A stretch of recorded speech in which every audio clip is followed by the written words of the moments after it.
That report by Nompumelelo Siziba capturing a moment that many are calling a turning point in global politics and economics, where long-standing alliances were tested and the future of global cooperation openly questioned. But beyond the speeches and high-level diplomacy, what does this year's World Economic Forum really mean for Africa, a continent seeking investment, influence and stronger voice in shaping the global system? Well, to unpack the implications for the African economies, global trade, development and Africa's place in a rapidly changing world, we're now joined by Development Economist and Economic Researcher Dr. Eddie Mahembe.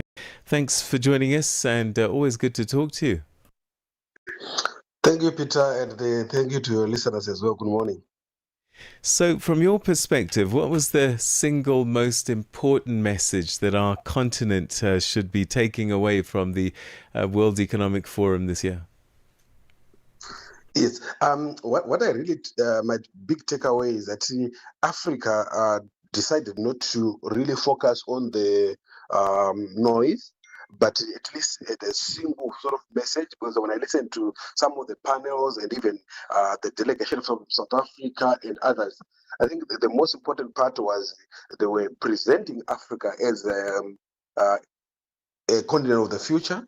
They were talking about the possibility of AI, possibility of agripreneurs, techpreneurs, and energy, which I think it was very, very important given what was happening in terms of Europe pushing this side, America also, and the issues to do with Venezuela and others. So I think for the first time I saw a synchronization of message from Africa in terms of focusing on what they really want. But obviously, without the support of the bigger global players, these issues might not materialize.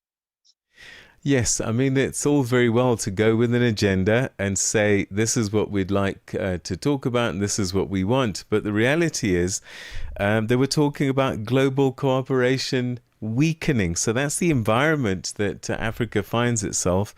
And if multilateralism is under strain, what then does it mean for the continent, especially that we depend so much on a lot of these countries for international trade, global trade, finance, and also these international financial institutions?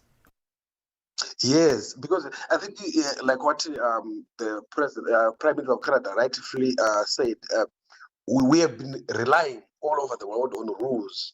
And if these rules are being weakened or trampled upon, there is always a possibility that if the rules are not being followed, then instability happens.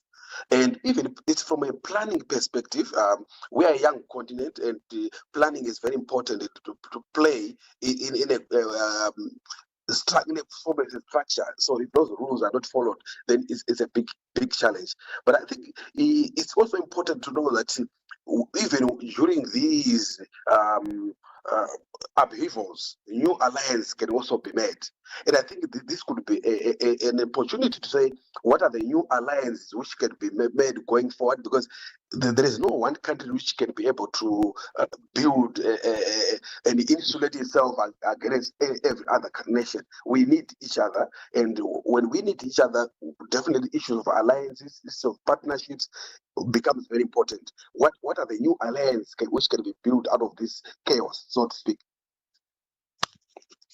Are we more vulnerable after this WEF, do you think? I mean, should we be worried? Because, you know, industrial policy and trade is being weaponized by people like Donald Trump, for example. It's a big worry. I think like these devils come in the background of, remember, on the issue of tariffs, which are still being felt, and the economies are being under strain right now. And also it comes also on the background of, I think just we call it lost in the trade, foreign aid. We are also coming in a background where foreign trade was withdrawn, foreign aid was withdrawn. And so definitely many nations in Africa are under strain, especially on those two things, because usually you would say if there is no foreign aid, at least there should be international trade. Now, if both of them are cut, definitely, we are feeling it. But there is always hope when one looks at it to say, right now, as Africa itself, we have actually been underutilizing our current nations in terms of trading amongst ourselves.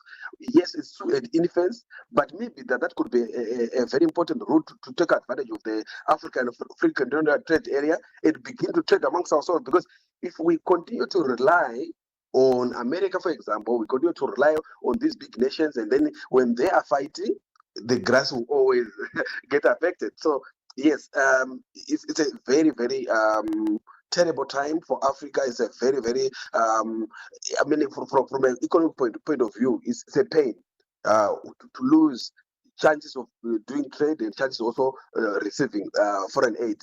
But we just have to see what we can do in terms of amongst ourselves and also at the friendly nations. All right, perhaps in just a minute, maybe even less, if African governments and business leaders take one practical step after Davos, what would it be, do you think? For me, the first is to really unite.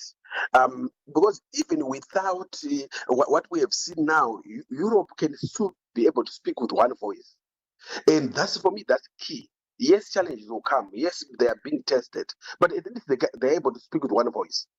And that's what we would want to see African doing, to speak with one voice, to speak for 1.4 billion people in Africa, and to talk about a continental GDP of $3.4 trillion, and to be able to speak that we by 2030 to 2050, we have the biggest population because we have a huge youth in terms of the growth of the youth. So for me, that's our currency. That's our Right. what we can see. This is what we have. Dr. Mahembe, always great talking to you. Thank you so much indeed. And I look forward to many conversations with you during 2026. Thanks for the opportunity. That's Development Economist and Economic Researcher Dr. Eddie Mahembe talking to us about the World Economic Forum and what it means for Africa.